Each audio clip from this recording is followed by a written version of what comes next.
हाय दोस्तों, आज की कहानी है पत्नी ने दिलाया पति को गलती का एहसास। पति को हुआ अपने गलती पर पश्चाताप। इस स्पीच के बाद कुछ लोगों से मिलने के उपरांत अस्मिता ने जैसे ही प्लेट उठाई, पीछे से एक धीमी चिर परिचित आवाज आई जिसे वह वर्षों पहले भूल चुकी थी। हेलो अस्मिता। अस्मिता चौंक कर मुड़ी तो सामने रुद्र था। वह बोला, कैसी हो अस्मिता? अब तो घर लौट आओ प्लीज। रुद्र को इतने सालों बाद अपने सामने देख अस्मिता को ऐसा लगा जैसे किसी ने उसकी दुखती रंग पर हाथ रख दिया हो। उसके जख्म फिर हरे हो गए और वह समारोह बीच में ही छोड़ वहां से निकल गई। सारे रास्ते वह विचारों में खोई रही। इतने सालों बाद रुद्र का इस प्रकार उसके समक्ष आना और घर वापस चलने को कहना, उसका मन कंपित हो उठा।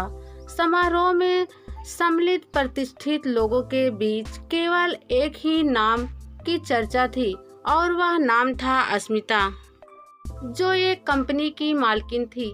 हर सभी की निगाहें अस्मिता पर ही टिकी हुई थी।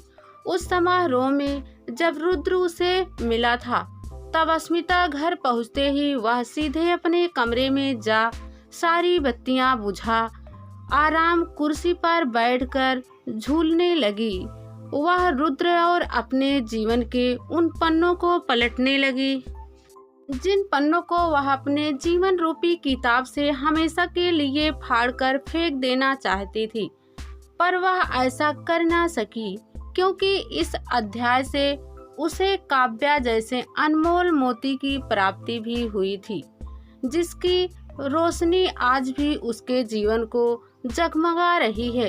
एक दिन रुद्र ने कहा, अस्मिता, तुम अपनी यह कंपनी बंद क्यों नहीं कर देती? क्या जरूरत है तुम्हें अपनी यह छोटी सी कंपनी चलाने की, जब मेरा खुद का इतना बड़ा बिजनेस है? नहीं रुद्र, नहीं, यह कंपनी मेरा सपना है। इसे मैंने अपनी कड़ी मेहनत से खड़ा किया है और फिर मैं इसे शादी के पहले से रन कर रही हूँ। और उस वक्त तो तुम्हें इस बात से कोई एतराज भी नहीं था। फिर आज ऐसा क्या हुआ कि तुम मुझे कंपनी बंद करने को कह रहे हो? और फिर मैं घर पर बैठकर करूँगी क्या? इतनी सारी औरतें घर पर बैठकर क्या करती हैं? अपना घर संभालती हैं और पूजा पाठ करती हैं, किट्टी पार्टी करती हैं। तुम भी वही करो। रुद्र ने गुस्से से कहा। अस्मिता घर पर किसी तरह का कोई झगड़ा नहीं चाहती थी, इसलिए वह शांत भाव से बोली, रुद्र, मैं फैशन डिजाइनिंग में माहिर हूँ। मुझे ये पूजा पाठ सत्संग में कोई दिलचस्पी नहीं है और मैं जब घर बहुत अच्छी तरह से संभाल रही हूँ तो फिर मैं अपनी डिजाइन की कंपनी क्यों बंद करूँ? अस्मिता के इतना कहते ही रुद्र का गुस्सा ज्वालामुखी की तरह फूट पड़ा और चीखते हुए कहने लगा, तुम इस दुनिया की कोई पहली फैशन डिजाइनिंग में बीए या पढ़ी लिखी औरत नहीं हो। माँ को देखो, वह अपने समय की ग्रेजुएट हैं, लेकिन उन्होंने अपना सारा जीवन इस चार दीवारी में पूजा पाठ और सत्संगन में गुजारा है।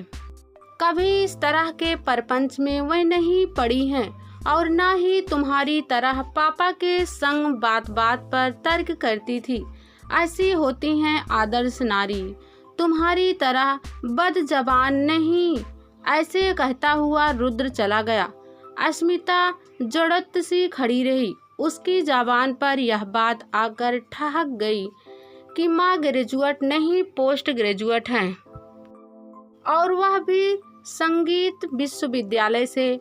लेकिन माँ ने शादी के बाद गाना तो दूर, वह अपने दिल के जज्बात भी कभी किसी से बयां नहीं कर पाई, क्योंकि हमारा घर, हमारा समाज पुरुष प्रधान है, जहाँ एक स्त्री को अपने मन के भाव को व्यक्त करने का कोई अधिकार नहीं। तभी माँ ने अस्मिता के कंधे पर धीरे से अपना हाथ रखा तो वह माँ के गले लग बिफर कर रो पड़ी। रिश्तों में विभाजन की सीलन और गंध बढ़ती जा रही थी रोज रुद्र कोई ना कोई बहाने बनाकर घर को कुरुक्षेत्र बनाने पर तुला रहता। अस्मिता घर और अपने बिखर रहे रिश्तों को समेटने का असफल प्रयास करने लगी। अचानक कुछ समय बाद रुद्र में आ रहे परिवर्तन से अस्मिता चकित थी। उसे ऐसा महसूस होने लगा कि रुद्र एकाएक उसके प्रति केयरिंग और कुछ बहुत ज़्यादा ही कनर्सन करने लगा है, जिसका कारण उसकी समझ से परे था। सहसा एक दिन रुद्र अस्मिता को अपनी बाहों के घेरे में लेते हुए कहने लगा, अस्मिता, मैं चाहता हूँ कि अब हमें 2 से 3 होना चाहिए। अब परिवार को बढ़ाने का समय रह गई। अपने आप को रुद्र से अलग करती हुई बोली, रुद्र, इतनी जल्दी क्या है? शादी को अभी केवल साल भर ही तो हुआ है।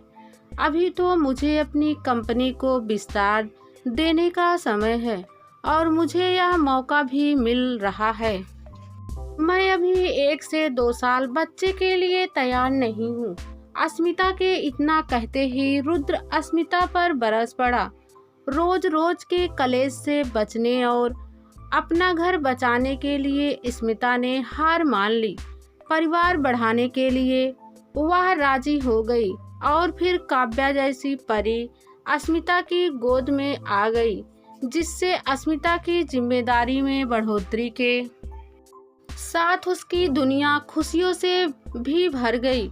लेकिन रुद्र के व्यवहार में कोई परिवर्तन नहीं आया, बल्कि अब वह बार बार काव्या और उसकी देखभाल को लेकर अस्मिता से झगड़ता, उसे अपनी कंपनी बंद करने को कहता और स्वयं काव्या की जिम्मेदारी संभालने से पीछे हट जाता।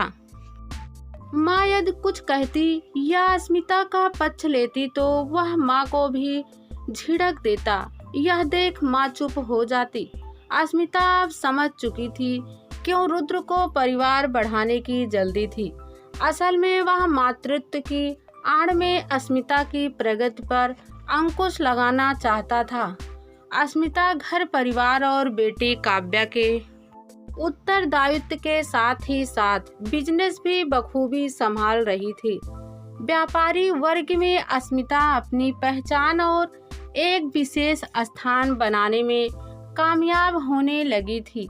लेकिन रुद्र ने कहा, कोई टाइम पास 9 से 5 बजे वाला जॉब क्यों नहीं कर लेती? क्या जरूरत है इस कंपनी को चलाने की? ये मेरा घर है और यदि तुम्हें इस घर में रहना है तो मेरे अनुसार रहना होगा, वरना इस घर से निकल जाओ।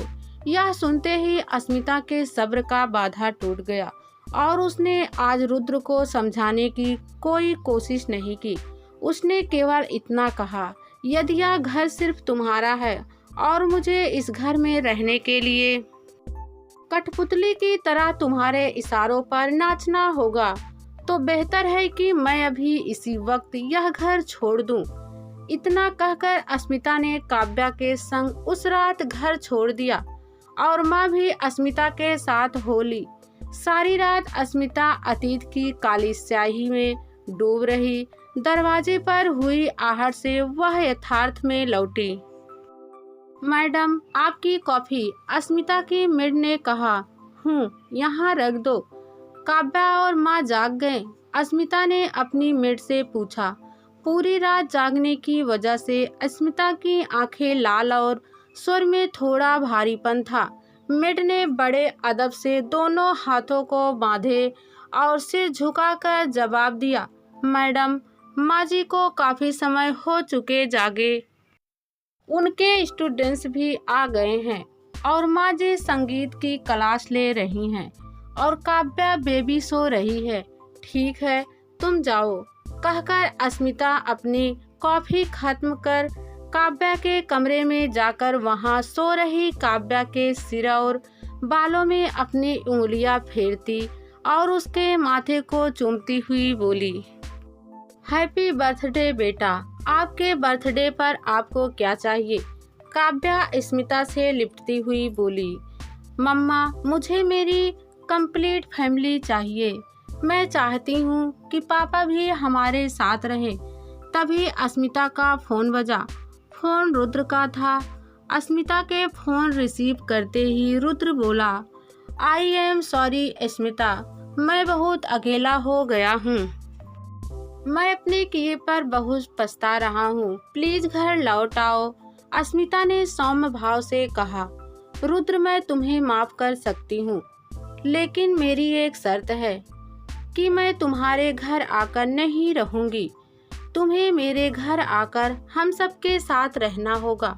रुद्र खुशी खुशी मान गया और कहने लगा, तुम सबके चले जाने के बाद ही मुझे यह एहसास हुआ कि ईंट पत्थरों से बनी इस 4 दीवारों में मेरा घर नहीं है।